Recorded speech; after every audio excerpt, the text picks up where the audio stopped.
ખેલકૂદ Olympic રમતોત્સવમાં પેરિસની hat trick. લેખન Pradeep Trivedi.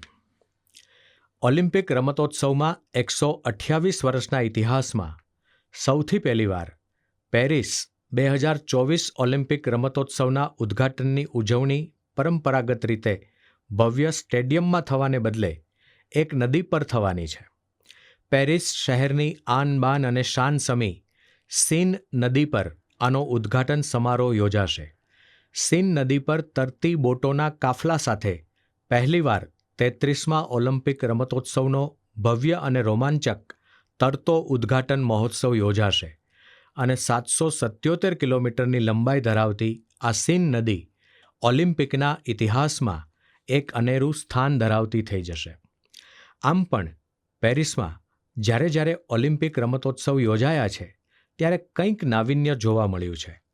Paris ખાતે આ ત્રીજી વખત 1924 અને 2024 ઓલિમ્પિક રમતોત્સવ યોજાઈ રહ્યો છે. એના પ્રત્યેક આયોજનમાં આગવી વિશેષતા હોય છે. ઓલિમ્પિક રમતોત્સવના ઉદ્ભવથી આજ દિન સુધીના ઇતિહાસમાં જોઈએ તો ફ્રાન્સ દેશનું અનેરું મહત્વ રહ્યું છે. અર્વાચીન ઓલિમ્પિક રમતોત્સવના ઉદ્ભવ અને તેના વિકાસમાં જો કોઈ દેશનો મહત્તમ ફાળો રહ્યો હોય તો એ ફ્રાન્સનો રહ્યો છે. ફ્રાન્સ એ એક એવો દેશ રહ્યો છે જ્યાં અર્વાચીન ઓલિમ્પિક રમતોત્સવની ચળવળ અને તેના ઉદ્ભવમાં ફ્રાન્સના રમતપ્રેમી અને શિક્ષણવિદ એવા બેરોન પિયરે ડી કુબર્ટીનનો સૌથી મોટો ફાળો રહ્યો છે. ફ્રાન્સના બેરોન પિયરે ડી કુબર્ટીને 1863થી 1937 એક આધુનિક રમતોત્સવ શરૂ કરવાનું બીડું ઝડપ્યું હતું. ફ્રાન્સની સરકારે કુબર્ટીનને સુસંસ્કૃત ગણાતા રાષ્ટ્રોની મુલાકાત લઈને શિક્ષણ તેમજ સંસ્કૃતિનો અભ્યાસ કરવા માટે વિશેષ નિમણૂક કરી હતી. તેમણે વિવિધ રાષ્ટ્રોની મુલાકાત લઈને પોતાના અભ્યાસના અંતે એવું તારણ આપ્યું કે રમતગમતનું સ્થાન જીવન અને રાષ્ટ્રના નિર્માણમાં ખૂબ જ મહત્વનું છે. પરિણામે પ્રાચીન ગ્રીક ઓલિમ્પિક રમતોત્સવની જેમ દર 4 વર્ષે રમત સ્પર્ધા યોજવી અને વિશ્વના દરેક દેશને ભાગ લેવા નિમંત્રણ આપવું. પ્રથમ ઓલિમ્પિક ગ્રીસ 1896.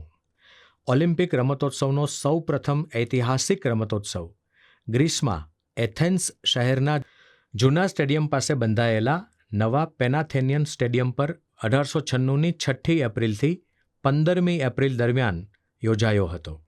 આ પ્રથમ અર્વાચીન ઓલિમ્પિક રમતોત્સવનું ઐતિહાસિક ઉદ્ઘાટન કિંગ જ્યોર્જ પ્રથમે કર્યું હતું. આ મહાન ઐતિહાસિક પ્રસંગ પર રાણી ઓલ્ગા, રાજકુમાર કાસ્ટેનાઇટેન તથા ઓલિમ્પિક રમતોત્સવના જન્મદાતા પિયરે ડી કુબર્ટીન ખાસ ઉપસ્થિત રહ્યા હતા. દ્વિતીય ઓલિમ્પિક પેરિસ 1900.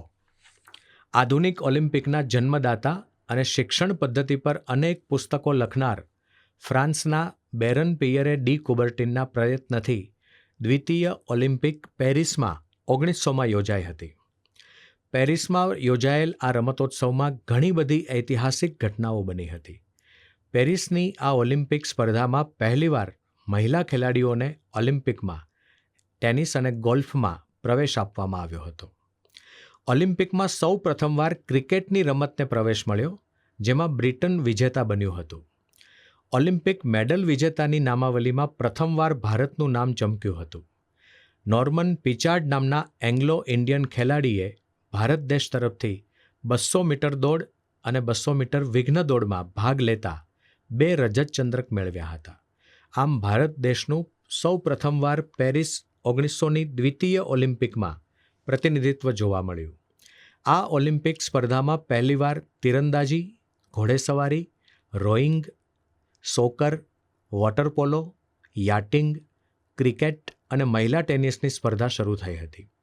યજમાન ફ્રાન્સ સૌ પ્રથમવાર 27 સુવર્ણચંદ્રક સાથે પ્રથમ સ્થાને રહ્યો હતો. 2 રજત ચંદ્રક સાથે ભારત 18મા ક્રમે રહ્યું હતું. 8મો ઓલિમ્પિક પેરિસ 1924. આજથી બરોબર 100 વર્ષ પહેલાં 4 જુલાઈથી 27 જુલાઈ 1924 પેરિસમાં 8મો ઓલિમ્પિક રમતોત્સવ ખૂબ રંગેચંગે ઉજવવામાં આવ્યો હતો. 100 વર્ષ પછી પુનઃ પેરિસમાં 33મો ઓલિમ્પિક રમતોત્સવ યોજાવા જઈ રહ્યો છે. મજાની વાત એ છે કે આજથી 100 વર્ષ પહેલાં 8મો ઓલિમ્પિક રમતોત્સવ 27 જુલાઈના રોજ પૂર્ણ થયો હતો, જ્યારે 33મો ઓલિમ્પિક રમતોત્સવ એ જ દિવસથી 26મી જુલાઈના ઉદ્ઘાટન સમારોહ પછી 27 જુલાઈથી રમતોત્સવ શરૂ થઈ રહ્યો છે. 100 વર્ષ પહેલાં આ 8મા ઓલિમ્પિક રમતોત્સવનો હીરો ફિનલેન્ડનો દોડવીર પાવો નુર્મી હતો. હા, 27 વર્ષના પાવો નુર્મીએ આ ઓલિમ્પિકમાં 5 સુવર્ણચંદ્રક મેળવી પેરિસની ધરતી ધ્રુજાવી દીધી હતી. અરે 17મી જુલાઈના રોજ તો આ સુપર પાવરફુલ મેને 1500 મીટર અને 1500 મીટરની દોડ સ્પર્ધામાં નવા જ ઓલિમ્પિક આંક કીર્તિમાન કરતા એક જ દિવસમાં 2 સુવર્ણચંદ્રક મેળવ્યા હતા. માત્ર 55 મિનિટના અંતરે આ બંને સ્પર્ધા જીતી હતી. જ્યારે બીજો હીરો ફિનલેન્ડનો વિલે રિટોલા હતા. તેમણે દોડ સ્પર્ધામાં 4 સુવર્ણચંદ્રક અને 2 રજતચંદ્રક મેળવ્યા હતા. ફિનલેન્ડની ધરતી જાણે દોડવીરોને જ જણતી હોય તેવું લાગ્યું હતું. તરણ સ્પર્ધાનો હીરો, જે પાછળથી હોલિવૂડના ફિલ્મ જગતનો હીરો બન્યો હતો, એ અમેરિકન તૈરાક જોની વેસ્મુલેરે ફ્રી સ્ટાઇલ સ્પર્ધામાં 3 કાંસ્યચંદ્રક અને વોટરપોલોમાં 1 કાંસ્યચંદ્રક જીત્યો હતો. જોની વેસ્મુલેર પાછળથી હોલિવૂડના ફિલ્મ જગતનો મશહૂર હીરો ટાર્ઝન બન્યો હતો. ટેનિસ સ્પર્ધામાં મિક્સ્ડ ડબલ્સનું ટાઇટલ મેળવનાર નોરિસ વિલિયમ્સે 1912ની ભયંકર હોનારતનો ભોગ બનનાર ટાઇટેનિક જહાજનો બચી ગયેલો એકમાત્ર ઓલિમ્પિક ખેલાડી હતો. પેરિસ 1924ના ઓલિમ્પિકમાં પ્રથમવાર આર્ટ કોમ્પિટિશનને સ્થાન આપવામાં આવ્યું. 5 કેટેગરીમાં 193 એન્ટ્રી આવી હતી. કુલ 14 ચંદ્રક એનાયત કરવામાં આવ્યા હતા. ઓલિમ્પિકના જન્મદાતા બેરોન પિયરે ડી કુબર્ટિનની અધ્યક્ષતામાં આ છેલ્લો ઓલિમ્પિક ઘર આંગણે હતો. 33મો ઓલિમ્પિક પેરિસ 2024. ઓલિમ્પિક રમતોત્સવના ઇતિહાસનો 33મો ઓલિમ્પિક રમતોત્સવ ફ્રાન્સમાં તેની રાજધાની અને વિશ્વમાં આર્ટ કલ્ચરના મ્યુઝિયમમાંનો અદ્ભુત ખજાનો ધરાવતા એવા ફેશન પરસ્ત પેરિસ શહેરમાં યોજાઈ રહ્યો છે. 8.3 બિલિયન યુરોના અંદાજિત ખર્ચવાળા આ ભવ્ય અને રોમાંચક ઓલિમ્પિકમાં કુલ 206 દેશોના 10,500થી વધુ ખેલાડીઓ 32 રમતોની કુલ 329 જેટલી વિવિધ સ્પર્ધાઓમાં 26મી જુલાઈથી 11મી ઓગસ્ટ સુધી ભાગ લેનાર છે. આ ઓલિમ્પિકમાં 4 optional sports Paris organising committee દ્વારા પ્રસ્તાવિત કરવામાં આવી હતી, જેમાં બ્રેકિંગ ડાન્સિંગ એ ઓલિમ્પિકમાં પદાર્પણ કરશે, જ્યારે અન્ય 3માં સ્કેટબોર્ડિંગ, સ્પોર્ટ ક્લાઇમ્બિંગ અને સર્ફિંગ રમત ઓલિમ્પિકમાં પરત ફરશે. 2024ની આ પેરિસ ઓલિમ્પિકમાં કુલ 329 ચંદ્રક માટેની સ્પર્ધા છે, જે ઓલિમ્પિકના ઇતિહાસમાં સૌથી વધુ દ્વિતીય ક્રમે રહેનાર ચંદ્રક માટેની સ્પર્ધા છે. આ પહેલાં 2020ની ટોક્યો ઓલિમ્પિકમાં કુલ 339 ચંદ્રક એનાયત કરવામાં આવ્યા હતા. 7 વર્ષ પહેલાં લીમા, પેરુમાં યોજાયેલ આઈઓસીના 131મા સત્રમાં આ 33મા ઓલિમ્પિકના યજમાન શહેર તરીકે ત્રીજી વખત પેરિસની પસંદગી થઈ હતી. આ સાથે ફ્રાન્સે કુલ 6 વખત ઓલિમ્પિક રમતોત્સવના યજમાન બનવાનું ગૌરવ પ્રાપ્ત કર્યું છે. 3 વખત ઉનાળુ ઓલિમ્પિક 1924 અને 2024 અને 3 વખત શિયાળુ ઓલિમ્પિક 1924, 1968 અને 1992નું યજમાન બન્યું છે. આ 33મો ઓલિમ્પિક રમતોત્સવ પેરિસ અને ફ્રાન્સમાં આવેલા 16 અન્ય શહેરો ઉપરાંત તાહિતીમાં યોજાવાનો છે.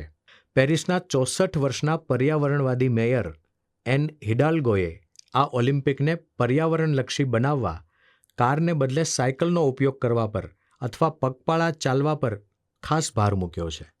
આ રમતોત્સવની રમતોને ખૂબ ઓછી જગ્યામાં સમાવી લેવા પ્રયત્ન કર્યો છે.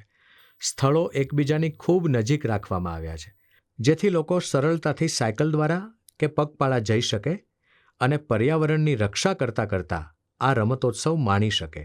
અને હા, પેરિસ 2024 ઓલિમ્પિકમાં સ્પર્ધાઓ માટે સ્ટેડિયમ બનાવવાના બદલે જૂના સ્મારકો અને ઇમારતોનો ઉપયોગ કરવામાં આવનાર છે, જે પેરિસની સંસ્કૃતિ અને વારસાનું પણ દર્શન કરાવશે. આમ, ઓલિમ્પિકના ઇતિહાસમાં પેરિસ ખાતે જ્યારે જ્યારે ઓલિમ્પિક રમતોત્સવનું આયોજન થયું છે, ત્યારે ત્યારે એ ઐતિહાસિક સીમાચિહ્નરૂપ બની રહ્યું છે.